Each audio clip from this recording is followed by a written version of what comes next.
La musique, c'est pratique. Vous voyez cette petite maison dans le 12e arrondissement de Paris? C'est la maison d'Hélène. Une fille qui est blonde aux yeux bleus et elle habite à Paris. Dès l'âge de 3 ans, elle tombe sur un piano. Elle dit « C'est quoi ce machin bidule truc ?» Elle commence à en faire, elle commence à aimer de plus en plus. Et ses parents décident de l'inscrire au Conservatoire de Paris.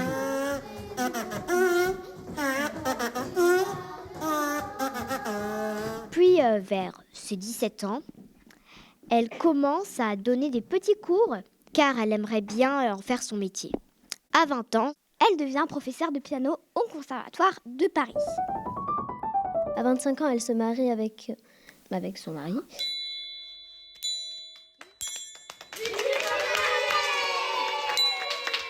Et elle gagne très bien sa vie. Elle a une belle maison avec son mari Bernard et ses 4 enfants. Arrivée à ses 60 ans, elle se dit qu'il est temps de prendre sa retraite. Son mari lui dit « Tu peux pas encore arrêter, tu as 60 ans et on doit arrêter le travail à 64 ans. » Elle dit « Mince, il y a un problème, j'ai dit au Conservatoire de Paris que je le reverrai plus jamais. » Donc, elle va à Reims essayer de trouver quelque chose. Ensuite, elle fait des petits cours de piano pour essayer de gagner sa vie.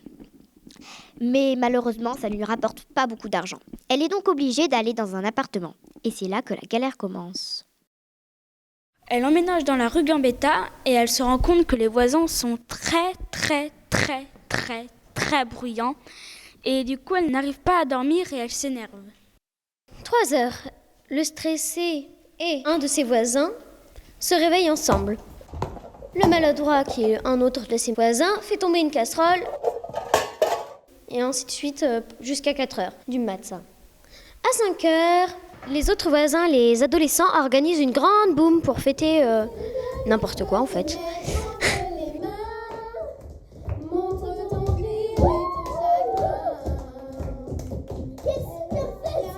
Et en plus, à 10 heures, alors qu'elle venait de se rendormir, souvent, les pigeons font un petit festin à cause des grands-mères qui leur donnent à manger.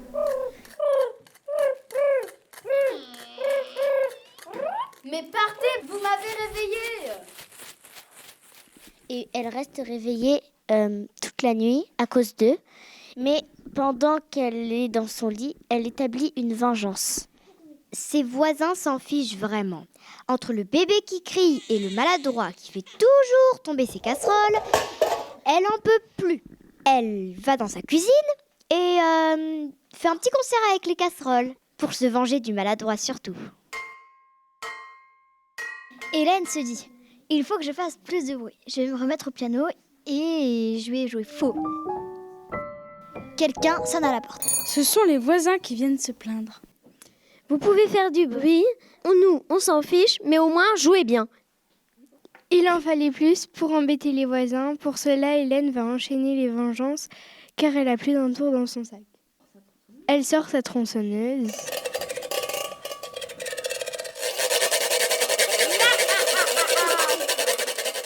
Elle met des clous au sol. Elle fait tomber des casseroles. Et elle saute sur son lit. Toutes ces tentatives n'ont pas fonctionné. Elle décide alors de faire un orchestre avec Jean-Claude, un saxophoniste, une autre Hélène, mais celle-ci elle est oboïste ou un truc comme ça, un trompettiste qui s'appelle Gabriel et un organiste qui s'appelle Michel. Hélène va donc appeler ses copains, qui sont instrumentistes, pour faire un petit concert dans son petit appartement. Et elle espère que cela va arranger les choses. Fais du bruit pour les voisins, ils ne diront rien, mais ça changera demain. D'un coup, les voisins ils descendent en trombe. Ils toquent, après Hélène les ouvre et ils les félicitent, mais vraiment, ils les applaudissent comme s'ils étaient vraiment à un concert. Ils viennent jouer avec elle. Ils adorent tous la musique. Hélène est très contente de voir que tous ses voisins jouent avec elle. Donc ils décident d'arrêter de l'embêter en faisant plein de bruit et de former un groupe de musique.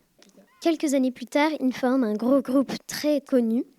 Ils font plein de répétitions dans leur petit appartement, mais il manque souvent quelqu'un. Hélène dit « Qui est-ce qui manque ? Le maladroit, où est-il ?»« Ah, le voilà. » Hélène